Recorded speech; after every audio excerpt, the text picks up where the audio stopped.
नमस्कार सर्वांना. चला तर आज एक टेम्पटिंग रेसिपी आपण पाहूयात. ते म्हणजे crispy corn cutlet. Crispy corn cutlet करण्यासाठी सर्वप्रथम आपण जे कॉर्न आहेत ते छान सोलून त्याचे दाणे काढून घ्यायचे आहेत आणि ते कुकरला 2 ते 3 शिट्ट्यांमध्ये वाफवून घ्यायचे आहेत आणि बाकीचं साहित्य खाली दिल्याप्रमाणे आपण पाहू शकता. यामध्ये मी कॉर्नचं कटलेट करण्यासाठी कुठल्याही बाइंडिंगला मी कुठल्याही प्रकारचे कॉर्नस्टार्च किंवा ब्रेडक्रम वापरणार नाही आहे. तर आपल्या घरात जे पोहे अवेलेबल असतात ते पोहे घ्यायचे, ते छान असे भाजायचे आहेत बारीक गॅसवर आणि त्याची छान प्रकारे मिक्सरला बारीक अशी आपण दळून घ्यायचे आहेत ते आणि त्याची अशी छान प्रकारे पूड झालेली आपण पाहू शकता.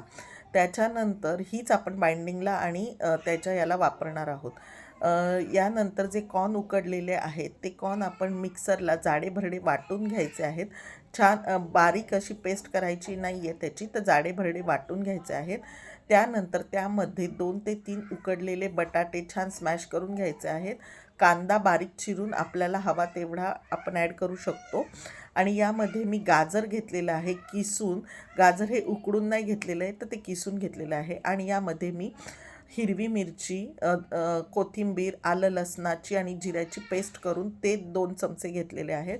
त्यानंतर जिरेपूड, काळं मीठ, लिंबू पिळून घेतलेलं आहे आणि आपल्याला तिखट हवे असेल तेवढं लाल तिखट आणि बाइंडिंगसाठी आपण जे पोहे मिक्सरला बारीक करून घेतलेले आहेत ती पोह्याची पूड आपण येथे यूज केलेली आहे बाइंडिंगसाठी आणि छान प्रकारे असा त्याचा डो मळून घ्यायचा आहे आणि 10 मिनटं तो रेस्टला ठेवायचा आहे. त्याच्यानंतर आपल्याला वरून बाइंडिंगसाठी परत ते पोहेच वाटलेले आपण घेणार आहोत. त्यामध्ये आपण मीठ घेणार आहोत. त्याच्यानंतर थोडंसं हळद आणि लाल तिखट, कारण वरतूनही छान म्हणजे चवीला लागलं पाहिजे म्हणून ते सगळं बॅटर बनवून घेणार आहोत आणि त्यानंतर आपल्याला छान असं त्याचे गोल असे आकार करून घ्यायचे आहेत.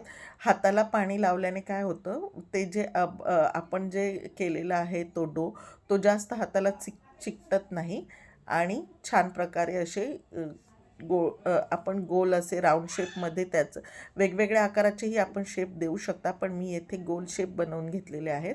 आणि हे शेप बनवल्यानंतर आपण जे पोह्याचं जे बाइंडिंग केलेलं आहे त्यामध्ये छान असे रवा वगैरे नाही मी यूज केला आहे, पोह्याचंच बाइंडिंग येथे पोह्याच्या पिठाचंच बाइंडिंग येथे यूज केलं आहे. ते सर्व त्यामध्ये छान असे घोळवून घ्यायचे आहेत. अशा प्रकारे आपण पाहू शकता. आणि त्यानंतर हे मी एक पॅन घेतलेला आहे. हे मी शॅलो फ्राय करणार आहे, मी तळून नाही घेणार, कारण की डीप फ्राय केलं की खूप तेल पिण्याची शक्यता असते आणि आपल्याला हेल्दी बनवायचं आहे. तर मी येथे शॅलो फ्रायचा पर्याय निवडला आहे. छानपैकी मी येथे शॅलो फ्राय करून घेतलेले आहेत. एका बाजूने छान हे स्लो गॅसवरच आपल्याला छानपैकी फ्राय करून घ्यायचे आहेत. मोठा गॅस केला तर ते पांगण्याची शक्यता आहे आणि ते छानपैकी फ्राय होणार नाहीत. स्लो गॅसवरच हे छान प्रकारे असे फ्राय करून घ्यायचे आहेत.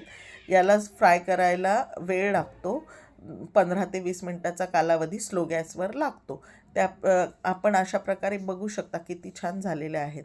हे कॉर्नचे कटलेट नक्की करून पहा आणि माझी रेसिपी आपल्याला आवडली तर नक्की माझ्या व्हिडिओला लाईक अँड सबस्क्राईब करा. थँक्यू.